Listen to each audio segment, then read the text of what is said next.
आप सभी लोगों को मेरा नमस्कार। साथियों, आज के वीडियो में मैं आपसे महिला अपराध से जुड़ा हुआ एक केस शेयर करूंगा। और आप लोगों की अक्सर ये शिकायत रहती है कि हमने जो भी जजमेंट बताए हैं वो सारे जजमेंट आरोपी के फेवर में बताए हैं।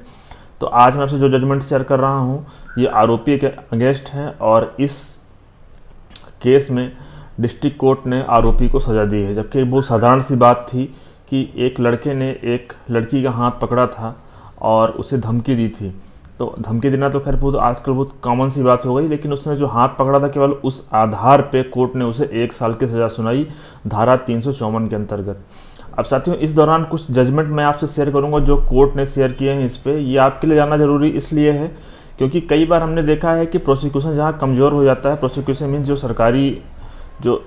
सरकारी वकील है, या फिर कह सकते हैं कि अगर आपकी भाषा में कहा जाए तो जो पीड़ित का जो पक्ष रखता है उसे पीपी भी कहते हैं, पब्लिक प्रोसिक्यूटर भी कहते हैं। तो अगर वो कहीं कमज़ोर हो रहा है तो इस जजमेंट का सहारा लेकर के अपना पक्ष मजबूती से रख सकता है। तो आप इस केस को सुनिए और उसके बाद इस केस में कौन कौन से जजमेंट यूज किए गए हैं आप उसे भी जानिए। तो साथियों, मैं आपको सबसे पहले स्टोरी शेयर करता हूँ इसकी। ये स्टोरी है एक बालिका है जो 11th क्लास में पढ़ती है। वो स्कूल जा रही थी, उसी दौरान एक व्यक्ति आया जो उसके घर के सामने ही रहता था।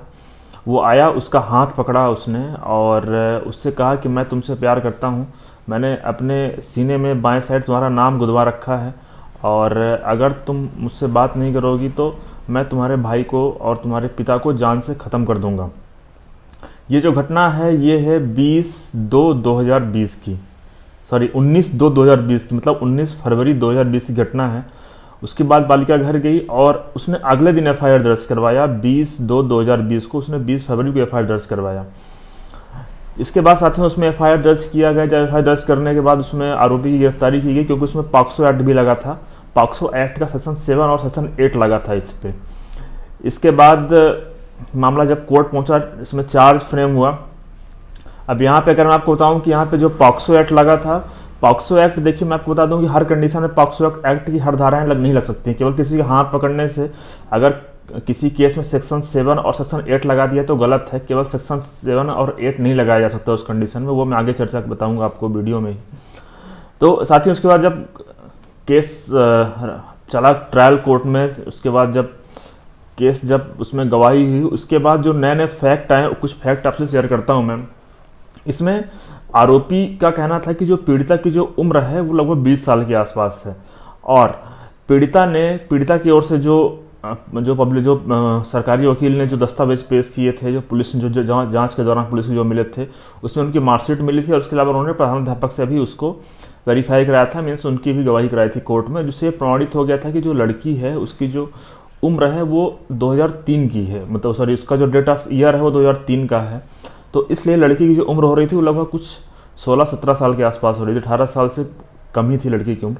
इस दौरान एक जजमेंट कोर्ट ने कोर्ट किया कि जहाँ पे कोर्ट ने ये माना कि जहाँ माता पिता ने गवाही दी है तो माता पिता की गवाही को सर्वोत्तम साक्ष्य माना जाएगा क्योंकि उन्होंने ही डेट ऑफ बर्थ दर्ज कराई होती है। जजमेंट आप देखिएगा स्क्रीन पे। साथ ही जजमेंट था उमेश चंद्र विरुद्ध स्टेट ऑफ बिहार। ये AI 1982 में पब्लिश हुआ था, सुप्रीम कोर्ट का जजमेंट है।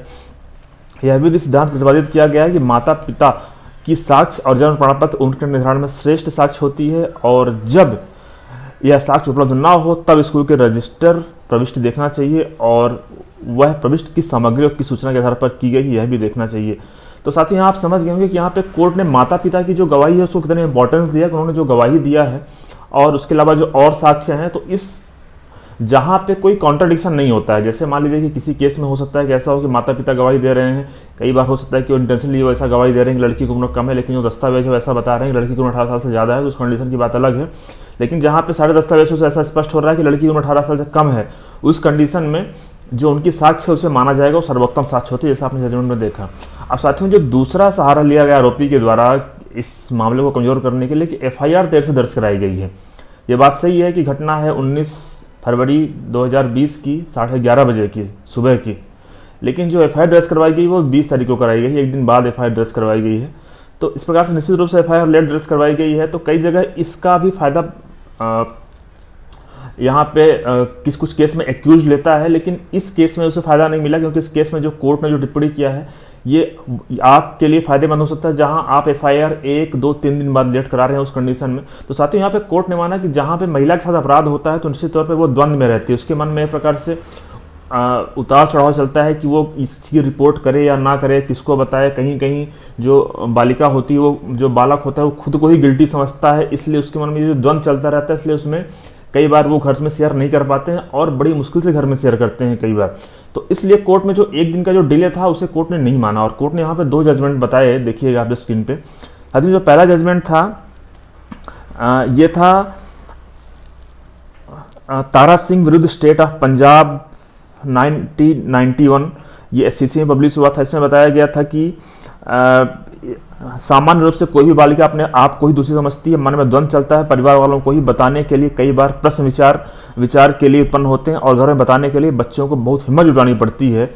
तो इस प्रकार से इसके खिलाफ जजमेंट और भी है साथियों, वो है जहूर विरुद्ध स्टेट ऑफ यूपी AR 1991 का जजमेंट है, जिसके अनुसार प्रथम सूचना दर्ज करवाने में हुए विलंब अभियोजन के मामले को खारिज करने के लिए पर्याप्त नहीं है जब तक कि झूठी कहानी गढ़ने का कोई स्पष्ट संकेत ना दिखे। इसके अलावा साथियों एक जजमेंट और भी था, स्टेट ऑफ पंजाब विरुद्ध रामदेव सिंह 2004 का जजमेंट है। इसमें बताया गया कि यदि प्रथम सूचना विलंब से दर्ज कराई गई हो और विलंब का उचित स्पष्टीकरण दिया गया हो तो यह अभियोजन के लिए घातक नहीं है। तो साथियों आप समझ गए होंगे कि जहां पे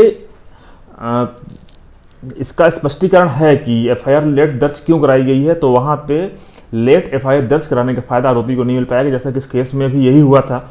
और कोर्ट ने जो लेट एफआईआर का जो एक सहारा लिया गया, कोर्ट ने उसे भी खारिज कर दिया। अब इसके अलावा साथियों 354 का जो अपराध है, 354 के अपराध में जो बताया गया है कि किसी की लज्जा भंग करना और उस पर आपराधिक बल का प्रयोग करना, ये 354 की श्रेणी में आता है। तो साथियों इसमें जो आरोपी ने जो अपना बचाव लिया कि वो उस लड़की से प्यार करता है और प्यार का इजहार करना किसी भी प्रकार से कोई अपराध नहीं है। तो साथियों यहाँ पे कोर्ट ने टिप्पणी किया कि जो बालिका है, जो लड़की है, वो उसकी अपनी खुद की भी गरिमा होती है और अगर कोई व्यक्ति उसे पसंद करता है, प्यार करता है, तो ये उसकी जिम्मेदारी है, उस व्यक्ति की जिम्मेदारी है कि अपनी भावनाओं को वो कंट्रोल करे, उसके साथ किसी भी प्रकार से गलत व्यवहार ना करे। किसी लड़की के साथ कोई लड़की, कोई महिला, कोई वस्तु या कोई चीज़ नहीं है जिसे कि मजबूर किया जा सकता है कि वो उसके हिसाब से ही चले। अगर वो प्यार करता है तो सामने वाली लड़की भी उससे ऐसा रिस्पांस करे। तो कोर्ट ने यहाँ पे भी साथियों 2-3 जजमेंट का उदाहरण दिया, आप स्क्रीन पे देखिएगा। साथियों ये जो जजमेंट था ये था SPS राठौर विरुद्ध CBI व अन्य 2016 में था, ये सुप्रीम कोर्ट का जजमेंट था। इसमें बताया गया था कि लज्जा भंग को किसी भी विधि में परिभाषित नहीं किया गया है, किंतु रूपल देवर वर्सेस KPS गिल 1996 भी इसमें बताया गया, इसमें पीड़िता को स्पर्श करना ही लज्जा भंग की श्रेणी में रखा गया है और सामान्य शब्दों में लज्जा भंग से आशय कहा जा सकता है कि पीड़िता बालिका की शालीनता, उसकी गरिमा, उसका पूरा व्यक्तित्व आहत हो, उसे अशोभनीय स्थिति का सामना हो, उसके दिल व दिमाग पर प्रभाव पड़े। उससे महत्वपूर्ण बात यह है कि वह अपने को उसमें स्वाभाविक और सामान्य रूप से नहीं समझे, बल्कि उसे कष्ट हो तो उक्त अपराध की श्रेणी में आएगा। तो साथियों आप समझ गए होंगे कि जहाँ पे जो पीड़िता है उसे अच्छा नहीं लग रहा है, उसके लिए सामान्य सी बात नहीं है, उसे तकलीफ हो रही है सामने वाले किसी व्यवहार से और उसकी गरिमा को नुकसान पहुंच रहा है, तो यहाँ पे 354 के अंदर अपराध माना जाएगा। अब साथियों इसके बाद कोर्ट ने इस मामले में आरोपी को दंडित किया और हमने आपसे जैसा वीडियो की स्टार्टिंग में बताया था कि यहाँ पे जो केस दर्ज किया गया था वो 341, 354 पॉक्सो एक्ट का सेक्शन 7 और सेक्शन 8 और 506 इनके अंतर्गत केस दर्ज किया गया था।